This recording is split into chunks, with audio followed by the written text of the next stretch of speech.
नमस्कार। कभी सोचा है कि एक ऐसी ट्रेन हो जो चले तो डीजल से, लेकिन धुआं एकदम कम छोड़े और पैसे भी बचाए। सुनने में शायद सपना लगे, पर यह कोई सपना नहीं है, बल्कि इंडियन रेलवे की एक नई हकीकत है। आज हम इसी ग्रीन रेवोल्यूशन के बारे में बात करने वाले हैं। तो सवाल सवाल बिल्कुल सीधा सा है, क्या अब हमारी ट्रेनें गैस पर दौड़ेंगी? आज हम इसी सवाल का जवाब ढूंढेंगे और ये समझने की कोशिश करेंगे कि डीजल से गैस पर जाने का ये सफर कितना बड़ा बदलाव ला सकता है। तो हमारी कहानी की शुरुआत होती है अहमदाबाद के साबरमती डिपो से। वहां पर रेलवे ने कुछ ऐसा कर दिखाया है जो सिर्फ एक टेक्निकल अपग्रेड नहीं है, बल्कि ये तो भविष्य की रेल यात्रा की नींव रख रहा है। देखिए, पहली बार ऐसा हुआ है कि एक डीजल इलेक्ट्रिक मल्टीपल यूनिट यानी कि एक डीएमयू ट्रेन, जिसे हम अक्सर छोटी दूरी के सफर के लिए देखते हैं ना, उसे एक तरह के हाइब्रिड इंजन में बदल दिया गया है। मतलब अब ये ट्रेन सिर्फ डीजल पर नहीं, बल्कि डीजल और एक बेहद साफ सुथरे ईंधन एलएनजी के मिक्सचर पर चल सकती है। तो इस पूरी कहानी का जो असली हीरो है वो है एलएनजी। पर आखिर ये एलएनजी है क्या और क्यों इसे भविष्य का ईंधन कहा जा रहा है? चलिए पता लगाते हैं। अगर बिल्कुल आसान भाषा में समझें तो एलएनजी कुछ और नहीं बल्कि नेचुरल गैस का ही एक बहुत ठंडा लिक्विड फॉर्म है। अब इसे ठंडा करने से फायदा ये होता है कि ये कम जगह घेरता है और जलने पर पोल्यूशन भी बहुत कम करता है, जो इसे एक जबरदस्त और इको फ्रेंडली ऑप्शन बना देता है। और जब हम डीजल और एलएनजी को आमने सामने रखते हैं ना, तो पूरी पिक्चर एकदम साफ हो जाती है। एक तरफ है पुराना डीजल जो हमारी जेब पर भी भारी है और पर्यावरण पर भी, और दूसरी तरफ है एलएनजी जो सस्ता भी है और साफ भी। तो ये सिर्फ एक छोटा मोटा बदलाव नहीं, बल्कि एक बहुत बड़ा अपग्रेड है। ठीक है, तो ये सब सुनने में तो बहुत कमाल का लग रहा है, लेकिन ये डुअल फ्यूल सिस्टम असल में काम कैसे करता है?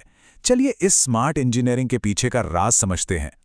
इस टेक्नोलॉजी की सबसे खास बात पता है क्या है? वो ये है कि इंजन अब 40% तक डीजल की जगह एलएनजी इस्तेमाल कर सकता है।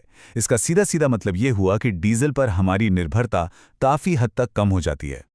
इसे ऐसे समझिए जैसे ये एक हाइब्रिड कार है। हर पावर कार में एक बड़ा सा एलएनजी टैंक लगा हुआ है, और सिस्टम इतना स्मार्ट है कि वो खुद तय करता है कि कब डीजल यूज करना है और कब एलएनजी। और सबसे अच्छी बात, ट्रेन की परफॉर्मेंस पर, इसकी पावर, स्पीड या भरोसे पर कोई फर्क नहीं पड़ता। वो पहले जैसी ही जबरदस्त बनी रहती है। टेक्नोलॉजी तो हमने समझ ली, लेकिन सबसे बड़ा सवाल तो यही है कि भाई इससे फायदा क्या है? लागत, पर्यावरण और परफॉर्मेंस, इन तीनों चीजों पर यह बदलाव कितना असर डालता है? देखिए, सबसे पहला और शायद सबसे बड़ा फायदा है पैसों की सीधी सीधी बचत।